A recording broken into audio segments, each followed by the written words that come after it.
যেটা আজ বর্তমান সমাজের দরকার। অ্যাকচুয়ালি অনেকে আমরা মনে করি একজন ইসলামিক স্কলার, একজন আলিমে দ্বীন, একজন মুফতি সাহেব যখন এই মেম্বারে রাসূল এই স্টেজে বসেন তো নামাজ, রোজা, হজ এবং যাকাত নিয়ে হয়তো আলোচনা হবে। মনে রাখবেন, I accept that is part of Islam and you have to expect that is part of Islam. আমি যেগুলো নাম নিলাম এই সবগুলো ইসলামের একটি অঙ্গ, সবগুলো স্তম্ভ। ইসলাম ধর্মের সবগুলোই মৌলিক অঙ্গর ভূমিকা রাখে, কিন্তু শুধুমাত্র এইগুলোই ইবাদত নয়। নামাজ, রোজা, হজ, যাকাত ইবাদত অবশ্যই, কিন্তু ওইগুলোই যে শুধু ইবাদত এমনটা নয়, আরো অনেক কিছু ইবাদত আছে। তো আজ আমি বিশেষ করে আমাদের সমাজে যেগুলো দরকার, আমাদের মুসলিম সমাজ যেভাবে পিছিয়ে আছে, আর মোস্ট ইম্পর্টেন্ট আমরা মুসলিম সমাজের সাথে সাথে আমরা ভারতীয়। আর আজকে আমি সুন্দরভাবে একটা মেসেজ দেওয়ার আমি চেষ্টা করব যে বর্তমান অ্যাজ এ ইন্ডিয়ান আমাদের কি কর্তব্য। তার কারণ হচ্ছে আমরা ভারতীয় হওয়ার সাথে সাথে রাসূল পাক সাল্লাল্লাহু আলাইহি সাল্লামের উম্মতি হওয়ার সাথে সাথে আমরা হচ্ছে একজন মানব, একজন মানুষ। তো আমাদেরকে অ্যাজ এ হিউম্যান বিং কোন কোন কাজগুলো করা দরকার, কোনগুলো বর্জন করা দরকার, নানান বিষয় রয়েছে। আমি কয়েকটি গুরুত্বপূর্ণ বিষয়ে আলোচনা রাখবো ইনশাআল্লাহ। সর্বপ্রথমে আসুন আমি কয়েকটি বিষয় আপনাদের সামনে ভূমিকা স্বরূপ রাখি। ইসলাম ধর্মের 5টি জিনিসকে আপনাদের মনে রাখতে হবে। You have to learn this is 5 things. 5টি জিনিস আপনাদের সকলকে মুখস্থ করে নিতে হবে, ঠোঁটস্থ করে নিতে হবে, এবং তার সাথে সাথে you have to apply this in your whole life. আপনার পুরো জীবনের মধ্যে এটিকে বাস্তবায়ন করতেই হবে, তা না হলে একজন মানুষ হিসেবে জীবন যাপন করা অসম্ভব। এই 5টি জিনিস খুব মুখ্য বিষয় আমি যেটা আপনাদেরকে রাখছি। মোটামুটি 100 খানা কিতাবের সারাংশ 10 মিনিটের মধ্যে আমি আপনাদের সামনে উপস্থাপন করছি। কতটা আপনাদের মনোযোগ লাগবে আপনারা বুঝেন। 1 আকায়েদ। ফার্স্ট অফ অল যেটা মনে রাখতে হবে সেটা হচ্ছে আকায়েদ। 2 আমাল। 3 মুআমালাত। 4 মুআশারাত। আর 5 আখলাকিয়াত। এই যে 5টি আমি জিনিসের নাম নিলাম,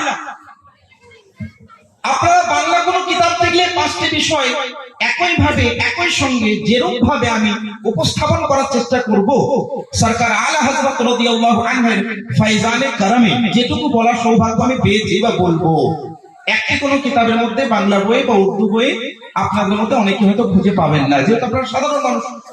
ওলামায়ে কেরাম স্টেজে বসে আছেন যারা খুব ভালোভাবে বিষয়গুলো জানেন, কিন্তু আপনাদের মধ্যে অধিকাংশ পাবেন না। সেজন্য এই জলসার সময়ে অত্যন্ত মনোযোগ লাগবে। তো যে 5টি জিনিস বললাম, আকায়েদ, আমাল, মুআমালাত, মুআশারাত এবং আখলাকিয়াত। এবার 5টা বাংলা জানতে হবে। আকায়েদ এর সংক্ষিপ্ত বাংলা হবে মন প্রাণ থেকে আপনি যেটাকে মেনে নেন, যেটাকে বলা হয় আন্তরিক বিশ্বাস। আপনার হৃদয়ে কেমন থাকতে হবে, হাউ টু বিলিভ ইন ইসলাম। ইসলাম সম্পর্কে কি ধরনের আপনি বিলিভ বা বিশ্বাস রাখবেন, মহান আল্লাহ সম্পর্কে কেমন আপনি আকীদা রাখবেন, মহান নবী সাল্লাল্লাহু আলাইহি সাল্লামের সম্পর্কে কেমন আপনি আকীদা রাখবেন, এগুলোকে বলা হয় আকীদা, এগুলোকে বলা হয় বিশ্বাস, এগুলোকে বলা হয় মন প্রাণ থেকে মেনে নেওয়ার একটি বিষয়। এটা হচ্ছে আকীদা। এরপর হচ্ছে আমাল। আপনি মনের মধ্যে গেঁথে নিলেন যে আমি আল্লাহকে এক ভাবি। তো আল্লাহকে যখন আপনি এক ভাববেন, ওই এক আল্লাহ পাকের আপনাকে ইবাদত করতে হবে, কারণ এক আল্লাহ ছাড়া কেউ ইবাদতের উপযোগী নয়, মানে কারোর ইবাদত করা যাবে না। তো আমাল বলা হয় এই যে আকীদা আপনার অন্তরে আছে, এটা জীবনে আমলে বাস্তবায়ন করা, প্র্যাকটিক্যালি দেখানো, এইটাকে বলা হয় আমল। তাহলে আমি যদি আপনাদেরকে বলি আকীদা এবং আমল, এই 2টি জিনিসকে আপনারা এতদিন ইসলাম ভাবতেন, বাকি যে 3টির কথা বলবো এগুলো ইসলাম। কিন্তু গোপাল অধিকাংশ ভাই, ব্যক্তির মধ্যেই তুমি যেখানে থাকো আফসার ভাইয়ের দোকানের সামনে চলে এসো। গোপাল ভাই, তুমি যেখানে থাকো আফসার ভাইয়ের দোকানের সামনে এসো।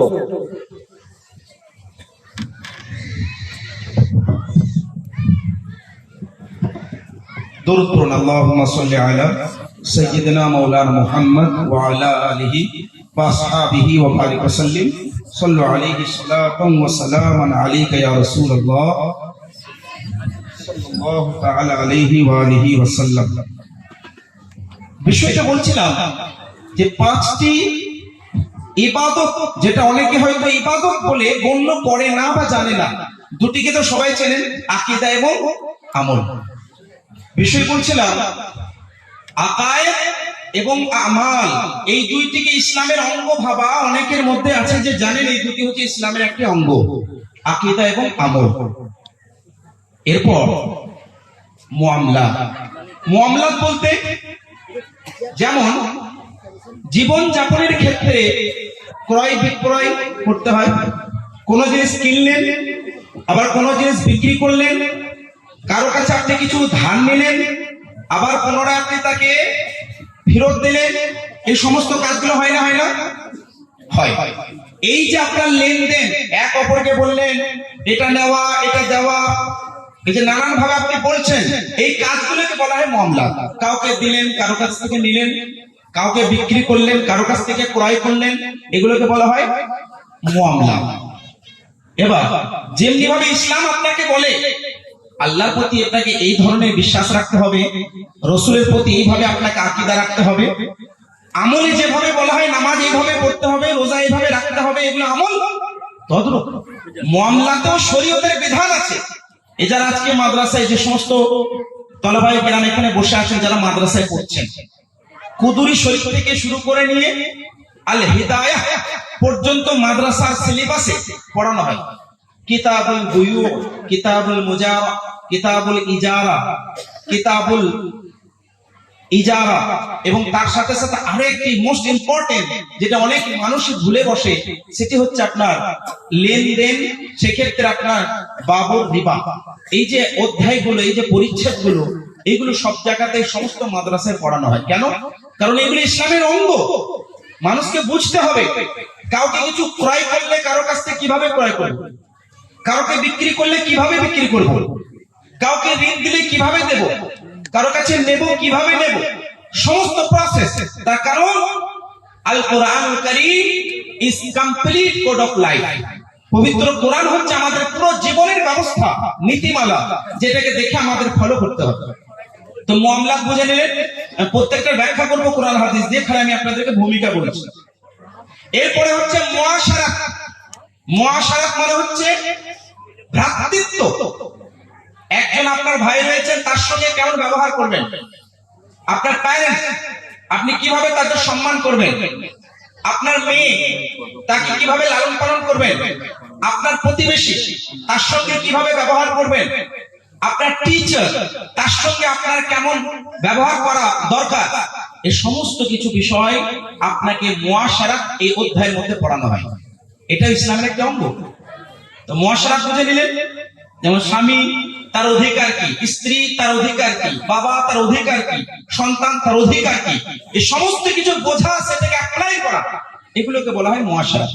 যেটা আজকে আমরা জানি না অনেক, হ্যাঁ কিনা বলুন? অনেক বাড়িতেই জানি না।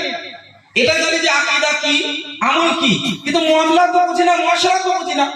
ভাবছি কিভাবে যে আমরা দেখলাম আমেরিকায় এইভাবে মানুষ লিবাস পরে, কাপড় চোপড় পরে, আমেরিকাতে হোক বা বিভিন্ন ফরেন কান্ট্রিতে কি হয়, আপনার বার্থডে সেলিব্রেট করা হয়। So I have to celebrate this day, আমাকেও পালন করতে হবে। বিভিন্ন জায়গায় দেখা হয় উমেন ডে পালন করা হয়, মহিলা দিবস। এটা ইসলাম বিরত করে না, আপনাকে বারণ করে না, কিন্তু মহিলা দিবস আমাদের জন্য every day is women day, মানে প্রত্যেকটা দিন হচ্ছে মহিলাদের দিন। কেন? সকালে উঠলে আপনি মাকে মহব্বত নজরে দিয়ে, সম্মানের নজরে দেখবেন, হজের সওয়াব পাবেন। একজন স্ত্রী সকালে উঠে তার স্বামীর সেবা যত্ন করবে, জান্নাত পাবে। একজন কন্যা সে তার মা এবং বাবার রেসপেক্ট করবে, জান্নাতের রাস্তা পাবে। তো আমাদের জন্য স্পেশাল কোনো বিষয় নয়, প্রত্যেক দিনটাই আমাদের জন্য স্পেশাল। তো এইগুলো হচ্ছে মুআশারা, অনেকে বোঝেন। এরপর হচ্ছে আখলাকিয়াত। আখলাকিয়াত বলতে মানুষের চারিত্রিক এবং মানুষের চরিত্রিক দিকটা বোঝা। মানুষের চরিত্র কেমন হওয়া দরকার, মানুষের ব্যবহার কেমন হওয়া দরকার, মানুষ কিভাবে কথা বলবে, মানুষ ভাইয়ের সঙ্গে কিভাবে কথা বলবে, বাবার সঙ্গে কিভাবে কথা বলবে, প্রতিবেশীর সঙ্গে কিভাবে কথা বলবে।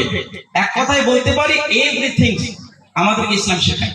আমি যে 5টি জিনিস আপনাদেরকে ভূমিকা স্বরূপ বললাম, প্রত্যেকটি ব্যাখ্যা করবো ইনশাআল্লাহ। তো 5টি জিনিস, এটা আপনার মনে প্রাণে গেঁথে নিন।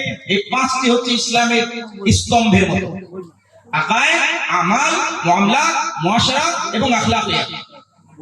এবার সর্বপ্রথমে যেহেতু আকায়েদ এবং আমাল সম্পর্কে আমার পরে হয়তো ওলামায়ে কেরাম আলোচনা করবেন, এর আগে অনেকবার আপনারা শুনেছেন, আমি মুআমলাত থেকে শুরু করব, কারণ আকায়েদ ও আমাল অনেকবার শুনেছেন। আমি মুআমলাত দিয়ে এই বাকি 3টা আলোচনা করব, কারণ আকায়েদ এবং আমাল নিয়ে আলোচনা অনেক হয়েছে, হবেও। তো এবার শুরু করছি আমি মুআমলাত দিয়ে। মুআমলাত দিয়ে শুরু করার আগে আমি বা আপনি কেউ যদি কাউকে প্রশ্ন করে যে পৃথিবীতে এলে মানুষের গুনাহ হয়, এটা সম্ভব কেন? কারণ পৃথিবীটা একটা সমুদ্রের মতো, আর সমুদ্রে কেউ চলাফেরা করলে যে তার পাটা ভিজবে না এমনটা নয়। কেউ পা পর্যন্ত ভিজবে, কারোর মাথা পর্যন্ত যাবে, কারোর গলা পর্যন্ত যাবে, তো গুনাহ হতে পারে, স্বাভাবিক। কিন্তু কিভাবে চলবেন আমি আপনাদেরকে এবার একটু বুঝাই। একজন নৌকা আরোহী, আজ যে যানবাহনে বিভিন্ন কার, 2 হুইলার, 4 হুইলার, বিভিন্ন ক্ষেত্রে আমরা যানবাহন ব্যবহার করি, কিন্তু সামুদ্রিক সফরে আমাদেরকে কাশতি বা নৌকার উপরে আরোহণ করতে হয়। তো আজকের যুগেও বিভিন্ন ক্ষেত্রে পানি জাহাজের উপর অনেকে যাতায়াত করে। তো পানি জাহাজ বা কাশতি বা নৌকা, তার উপরে আরোহণ করলে দুটো জিনিস মাইন্ডে রাখবেন, বা আপনারা জানেনও সবাই। সেটা কি? নৌকার ডানে, নৌকার বামে, নৌকার পেছনে, নৌকার সামনে, নৌকার নিচে সব জায়গাতে পানি থাকবে না? থাকবে না? পর্যাপ্ত পরিমাণে পানি থাকতে হবে। পর্যাপ্ত পরিমাণে যদি পানি না থাকে নৌকা চলবে না। আবার পর্যাপ্ত পরিমাণ থাকার পরে যদি এতটাই বেড়ে যায় যে নৌকার ভিতরে বা জাহাজের ভিতরে পানি প্রবেশ করে যায়, তাহলে নৌকা আরোহীরাও বিপদে পড়বে, নৌকা চালকও বিপদে পড়বে, নৌকাও ডুবে যাবে। হ্যাঁ কিনা? হ্যাঁ কিনা গো? অনুরূপ হচ্ছে দুনিয়া, পৃথিবী। আল্লাহ পাক পবিত্র কোরআনের মধ্যে বলেন, ইয়া আইয়ুহাল্লাযীনা আমানু লা তুলহিকুম আমওয়ালুকুম ওয়ালা আওলাদুকুম। কোরআনের আয়াত। আল্লাহ পাক বলেন, হে মানব, ও ইউ হু হ্যাভ বিলিভ, যারা ঈমানদার, যারা বিশ্বাসী, আমি তোমাদেরকে বলছি। আল্লাহ পাক বলেন, ইয়া আইয়ুহাল্লাযীনা আমানু, হে ঈমানদারগণ। এখানে একটা কথা মাথায় রাখতে হবে, কোরআন ঈমানদারদেরকে সম্বোধন করে। যারা বিলিভার, যারা বিশ্বাসী, তাদেরকে ইসলাম বা তাদেরকে কোরআন কি করে? সম্বোধন করে। তো কোরআন বলছে, হে ঈমানদার, কি করো? লা তুলহিকুম আমওয়ালুকুম ওয়ালা আওলাদুকুম আন যিকরিল্লাহ।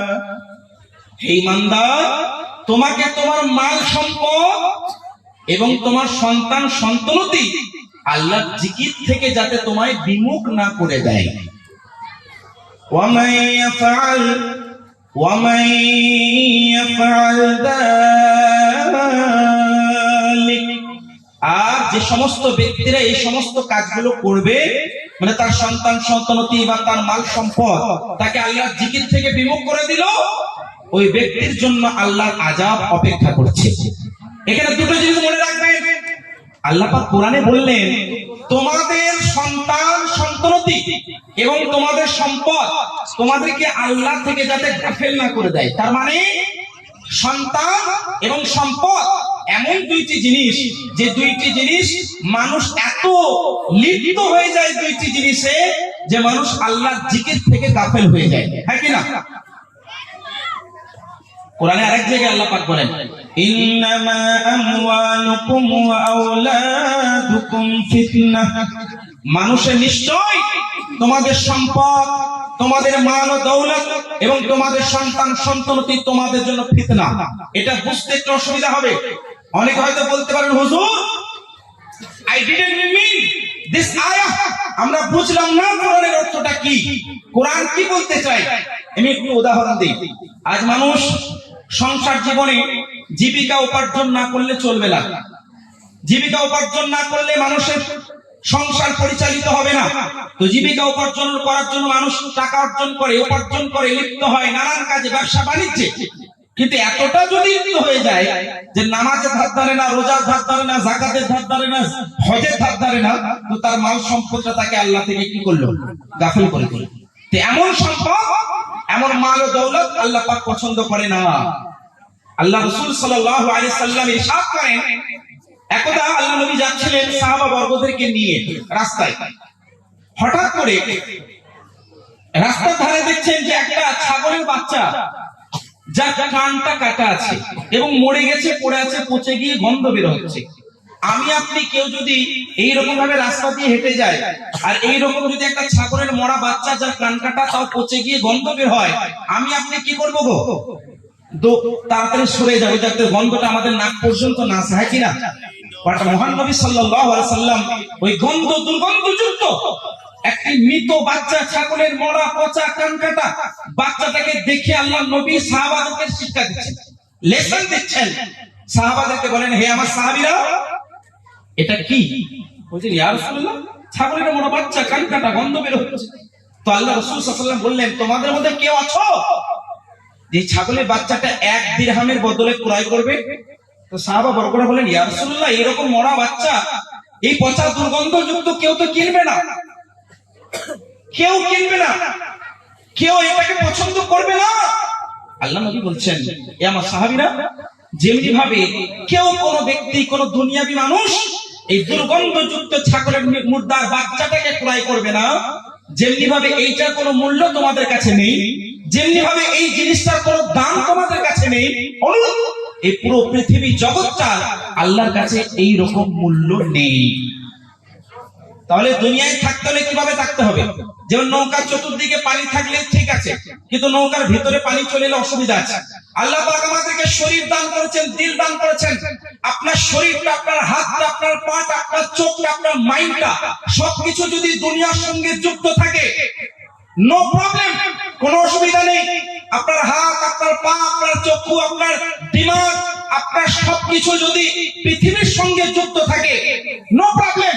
কিন্তু আপনার দিলটা যাতে এই পৃথিবীর সঙ্গে যুক্ত না থাকে, কারণ দিলটা একমাত্র মহান আল্লাহর সঙ্গে যুক্ত থাকতে হবে, ওয়ারনা দিল ওয়ালা ভি ডুবেগা আর দিল ভি ডুবেগা।